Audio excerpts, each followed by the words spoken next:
Hi guys, my name is Deepak Patil from Mumbai, Maharashtra and welcomes you to all to our online learning platform that is DG Marine. Here you will get all videos, some notes and guidance to clear your class 4 COC.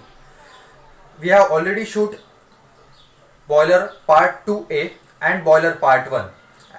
So those guys who have not watched that video, guys please watch that videos, then you will get better understanding or you can cope up with these things. So first we have decided in part 2A that in part 2B these all things we will cover, but as the videos are around 25 to 30 minutes and I want to shoot the videos between 15 to 20 minutes, so now I will split the video, or instead of shooting 5 videos I will go up to 8 videos or 9 videos on the boiler. But guys, if you watch these videos, then definitely all class 4 questions will get covered.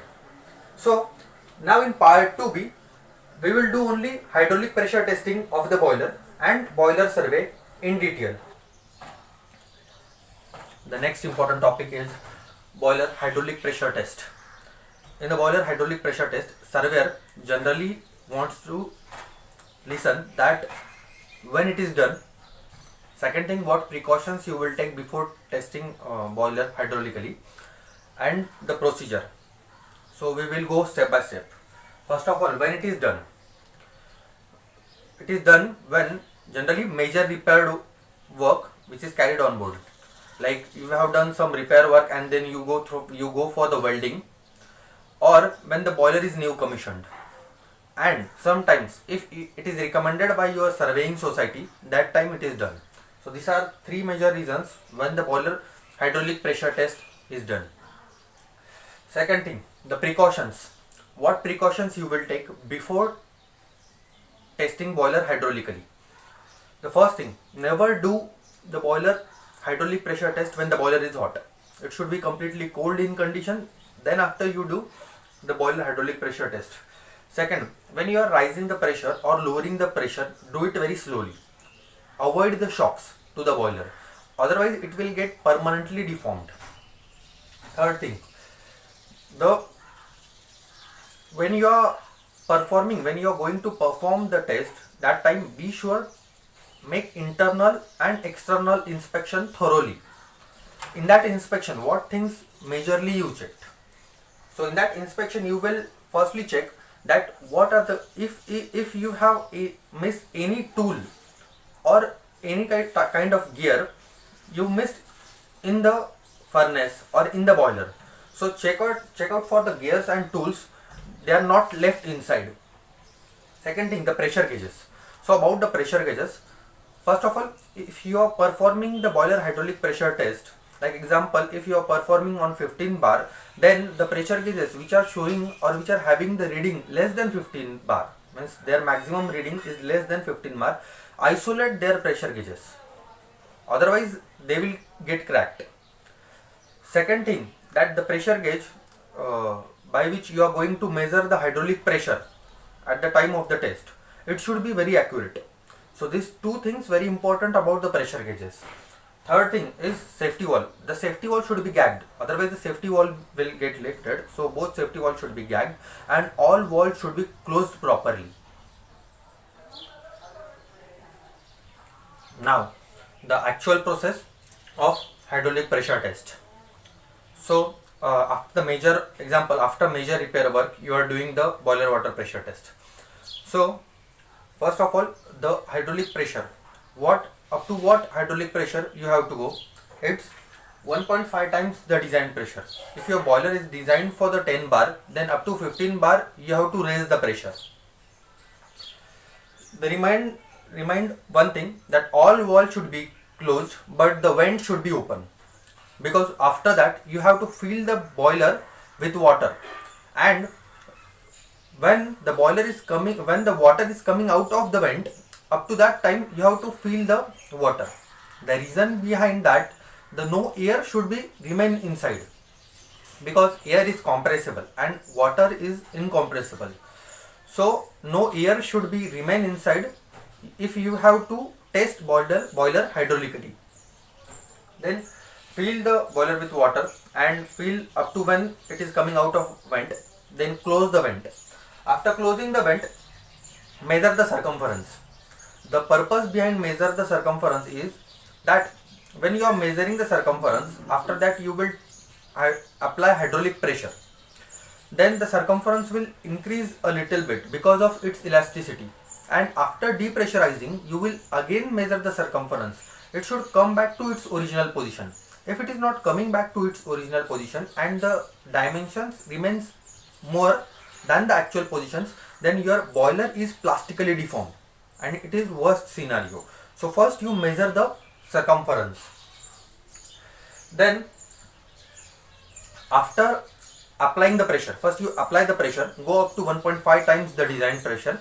Then where you have carried out the repair work, you check from the light or you put hammer, mallet hammer, that whether from there cracks, whether there are any cracks or water is coming out of that.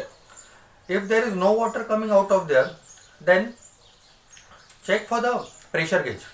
You wait for the half an hour and check for the pressure gauge. The pressure should be same, that is 1.5 times the design pressure. After half an hour, you just slowly remove the pressure. Once you remove the pressure, you again check the circumference. So you have checked the circumference 3 times. First, when the pressure was not applied. Second, when you apply the pressure, that time you check the circumference. You will get a little increased circumference. And after depressurizing, you again check the circumference, that no plastic deformation should be there. So this is the procedure for testing boiler hydraulically, and surveyor generally wants to listen that you know the concept and you know the precautions what you have to take when you have to test the boiler hydraulically. While performing this test, generally we prefer a hot water. The purpose of the hot water is it has a low density. So if there are minor crack, the hot water will come out easily instead of cold water. So we try to prefer a hot water when we are performing a hydraulic pressure test. Now about the boiler survey. Surveyor wants to listen. You know about the boiler survey and what all things you will do when you will face a boiler survey. So generally we will go from the basics. When the boiler survey is there, generally it varies according to the surveying societies, but generally within 2 years one survey is carried out and with the window period of 6 months. But in the 5 years you should perform at least 2 surveys. So this is just an overall idea. It can vary as per the surveying societies. And what are the survey items? All mountings and walls and pipelines. All the walls and all the pipelines. Like your all boiler fuel oil supply system, all the fuel oil supply system, your combustion system, your feed water system, all the pipelines are the part of this. So this survey. And all the safety devices including safety wall and other safety devices, they are inspected in the boiler survey, and the collision checks. So these are the survey. Now we will discuss about what all things surveyor check in the boiler survey and what precautions you have to take while the boiler survey. Now about the boiler survey. So what precautions or what all things you will do while you are going to port when you are going to face a boiler survey. First of all, you will confirm that surveyor is at the port and definitely you are facing the boiler survey. So once you confirm that surveyor is at a port and you are going to face the boiler survey and your ship is for the sufficient time at the port, then you start doing this process. As surveyor is now coming on board and he will check that all the things in the boiler, like he will check water side, smoke side and all the mountings. So you have to give space to him to check all the things and open all the things. So step by step, here is the procedure to go for the boiler survey. So while at the sea, when you are not near to the port, perform a scum blowdown 2-3 times. So all the impurities which are on the surface, they will get out. So once you perform a scum blowdown for 2-3 times, then you convert the boiler into a DO, then your main engine and generator to DO. Once your main engine and generator is converted into DO, then stop the boiler firing. Once your boiler firing is stopped, there is no necessity of the water, then stop the feed water system also. Once you stop the feed water system, then at around 5-6 bar, you close the mainstream stop valve. Once you close the mainstream stop valve, then you perform the boiler blowdown, bottom blowdown. Once do it bottom blowdown maximum you can, and if you are at a higher head, and if there is if the water is not going outside, then in some ships there is a space or there is some dedicated tank for the bottom blowdown. You perform bottom blowdown over there. Once you perform a bottom blowdown, and when the pressure will come up to 1 bar, then open the vent. The vacuum should not inside the boiler. Then open the vent and allow the boiler to depressurized and a little cool. Once your boiler is completely depressurized and cooled, then it's the time to open the boiler. Now you will open the top manhole door of the boiler. You will open the top manhole door and you will give some distance while opening, that the hot steam which may remain inside should not come to you or should not burn your face or your hands. So from distance you will open the top manhole door. Once you open the top manhole door, then you will open the bottom manhole door. Surveyor generally asks the question that why you open top manhole door and then a bottom manhole door. The reason behind that is the engine room is pressurized. Generally engine room is pressurized with your blowers, and the circulation of the engine room is like, if this is the engine room, then your natural circulation is from the bottom to up. So if you open the bottom manhole door, then the air will enter in the boiler with the pressure, and it will mix with the remaining steam and becomes a hot. And when you will open the top manhole door, the hot air with the remaining steam will rush to you and it may cause the injury. So this is the reason for the opening a top manhole door first and then a bottom manhole door. Now, once you open the manhole doors, then you have to check if there is mud is inside the water drum. If mud is there, then you have to wash it properly. After washing, you check for the corrosion and the pitting marks inside the water side drum. And then once you check for the corrosion, then check the weldings. In the weldings, you first check their grooves. It should not too deep, or the welding should be in good condition. Mostly you check the welding near the OG ring. What is OG ring? I will discuss further. I have forget to discuss before the OG ring. Then you check the condition for the tubes. In water tube boiler, generally check the condition of the tubes with the help of endoscope. You can check with the help of torch, or you can check with the help of endoscope. Endoscope, it is just a camera and you can put inside the tubes and inside the water side, so you can check thoroughly with the cameras. Then check the refractories, whether the refractories are damaged. We have already discussed the type of refractories and type of damage it can happen. Then open the mountings one by one, like safety valve, like all other mountings. But while opening the mounting, you just give the nameplate, or you just mark on that which is on the port side, which was on the starboard side. So it will be easy for the assembling. Then you check the bottom blowdown walls. It is important mounting and specially mentioning because there is a wire drawing effect in the bottom blowdown wall. So when we will discuss the bottom blowdown procedure, that time I will tell you what is a wire drawing effect and how you minimize it. Now once you have opened all the mountings, you check all the mountings, and the mountings which are necessary, you overhaul that mountings. After the overhauling, if surveyor is on board, he can check the water side and the smoke side.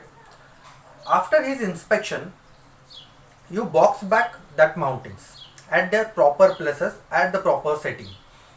After boxing back, the important thing comes, that is firing of the boiler from the cold condition. Some server called it as a warming up of a boiler. This question comes with a lot of cross questions at each step. So we will discuss further that how to fire the boiler from the cold condition. So for warming up of a boiler, first you take 1/3 of the water. Why you take 1/3 of water only? Surveyor can ask you. So reason behind that, for the water tube boiler, you need at least 8 hours for the warming up of the boiler, and for smoke tube it's 12 to 15 hours. So for these 8 hours, if you take full of water, instead of 1/3 you take 100% of the water, so you need more time for heat up that amount of water. Means if you want to increase the 1 degree of 1/3 of water and 1 degree of 100% water, then you will need more time to heat 100% of the water. So your warming up type will increase, and also the thermal distortions can be produced in that amount of water. And why we didn't take the less than 1/3 of the water? Because then there will be very less water, so there will be the chances of the thermal distortion or cracks in the steam drum or in the steam tubes, as there is less amount of the water. So that's why we are taking 1/3 of the water. Once you take 1/3 of the water, then you fire the boiler for 1 minute, then off your burner and allow it 15 to 20 minutes. Then again you fire the boiler for 1 or 2 minutes, then again for 20 minutes you shut off the boiler. Like this, you will increase the temperature and warm up the boiler. Once your boiler is warm up and your pressure is above 1 bar, then you will close the vent and you will fire this boiler up to 6 to 7 bars.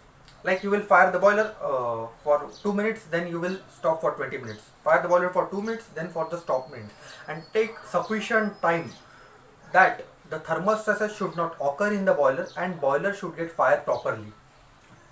Then you close the vent after 1 bar.